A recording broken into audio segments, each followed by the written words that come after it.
know that military forces around the world require their troops to go through strenuous physical training. What some of you might not know is just how brutal some of this training can get. Far beyond doing a bunch of push-ups, running a few miles, or hitting some targets at the range, some military training pushes the limits of what trainees can do physically and mentally. As you'll see, in some cases, this training can come dangerously close to killing those who undertake it. Taiwanese Marines. You've probably endured the pain and discomfort of walking across stones and gravel in your bare feet. Imagine crawling across that surface on your bare skin.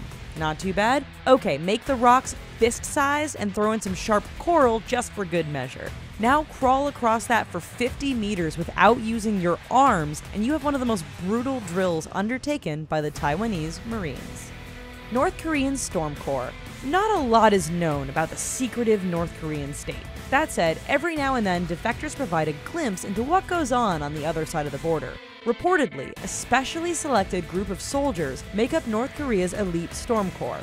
Part of their training sees soldiers repeatedly punch trees and jagged tin cans until their hands are bleeding and oozing pus. Before finishing, they move on to punching a pile of salt, which must feel, real good on their bleeding hands. This all supposedly gives the men a physical and psychological edge in combat.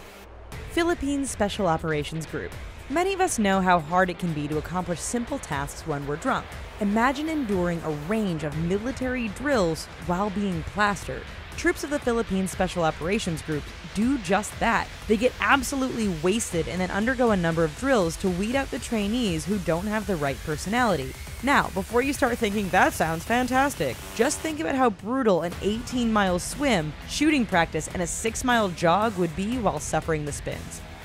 South Korean Special Forces. Despite being over for more than 20 years, you could say that the South Korean Army gives the term Cold War a whole new meaning. That's because they undertake some rather brutal training in the snow. Now, before you picture a bunch of troops having a snowball fight, stop. These troops strip down to their pants and undertake a variety of exercises in sub-zero temperatures. Strength and combat training can be tough enough, but now throw in some snow and temperatures as low as negative 30 degrees Celsius, and things go from hard to brutal pretty quick. People's Liberation Army of China. Want to build trust and teamwork among your co-workers? Then the PLA has a drill for you. Groups of several soldiers stand in a circle around a pit. Someone lights the fuse and the group proceeds to pass the explosive around in what is surely the most dangerous game of hot potato ever devised. After counting down, the last soldier to get the explosive throws it in the pit and everyone dies away before it explodes. Bye-bye, fingers. U.S. Marine Snipers. Being a sniper requires a steady hand, great reflexes, and a lot of patience. Apparently, it also requires a deadened sense of smell. That's because U.S. Marine snipers must prepare themselves and their camouflage suits, known as ghillie suits, by soaking in a giant pond of stagnant water and rotting vegetation repeatedly.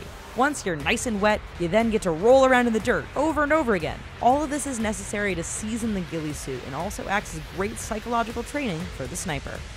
Navy SEALs. SEAL training is notoriously hard, and much of it is built around seeing just how much strength and endurance recruits actually have. However, one especially brutal training that recruits undergo is drown-proofing in a pool. This involves having your hands and feet bound while you perform various tasks in the water.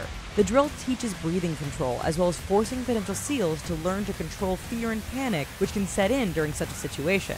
Not done there, instructors also attack trainees in the water to add that extra level of intensity. Because that wasn't hard enough. Belarus Red Berets. One drill for soldiers who want to join Belarus's Red Berets involves running an obstacle course. Only this isn't your standard military obstacle course. Picture all the usual walls, beams, tires, and obstacles found in a usual course, but add a little extra. In this case, that little extra is a lot of fire, a lot of smoke, gunfire, and instructors trying to knock you off track at every turn. It's an obstacle course from hell, and we think it demonstrates why only 10% of recruits make it through training for this elite force. The Indonesian Army. On the surface, there's nothing that brutal sounding about Indonesia's military training. Recruits run an obstacle course and crawl through the mud while instructors shoot guns. There's just one big difference. The instructors shoot their assault rifles at the ground just inches from the crawling recruits using live ammunition. Sure, it gets the recruit the experience of having live rounds fired near them, but one slip up by an instructor and things can go from brutally dangerous to death pretty quickly. The Russian Special Forces. Training can be dangerous, but recruits and instructors know that realistic training can make the difference when the time comes. That said, one drill the Russian Special Forces utilize is a bit extreme. Recruits, wearing body armor, are intentionally shot in the chest by their instructor. The drill is meant to prepare recruits for potentially being shot and to teach them how to react. To us, it sounds over the top, and more than most of us could probably handle. Alright folks, so which one of these training do you think you could make it through? I know one of you is going to be in the comments all like, "Oh man, this isn't so bad, I could make it." But also while you're here, you should go ahead and click on these other videos, because you know you want to. And don't forget to click like and subscribe. Thanks!